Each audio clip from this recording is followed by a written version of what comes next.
مساء الخير، انا مرشدة السياحية ودي قناة هيستوري هاوس. ولو اول مرة تشوفنا متنساش تعمل لايك وسبسكرايب في القناة. والنهاردة قصة حياة فنان في دقيقة. فنان النهاردة من نوع مختلف، المعلم سلطان. مين فينا ما يعرفش ابن الحتة الجدع اللي بيجيب حق الناس، وبعض الاحيان بيبقى مجرم وخطير وهارب من العدالة؟ هو الممثل الكبير محمود اسماعيل. ولد فيه 18 مارس 1914 وتوفى في 27 يناير 1983. هو ممثل وكاتب إذاعي ومخرج سينمائي مصري، وولد في حي القاهرة. بدأت حياته كممثل بسيط في الفرقة القومية.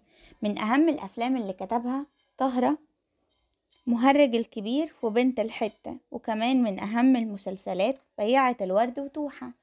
اختفى لبضعة سنوات ورجع لنا تاني في السبعينات والثمانينات ليظهر لنا بشكل جديد، وظهر بأفلام كوميدية ساخرة زي الولد الغبي والغضب.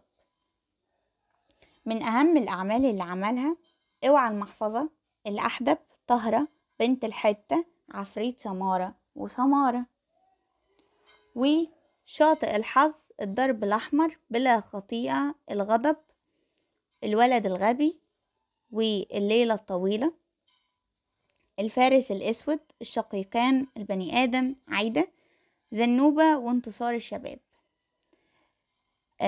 يا رب يكون الفيديو عجبكم، ولو عجبك ما تنساش تعمل لايك وسبسكرايب في القناة، اطلب له الرحمة، الله يرحمه ويرحم الجميع. شكرا جدا لسماعكم الفيديو ده، لأن قصة حياة الفنان لا يمكن تكون في دقيقة. سلام عليكم.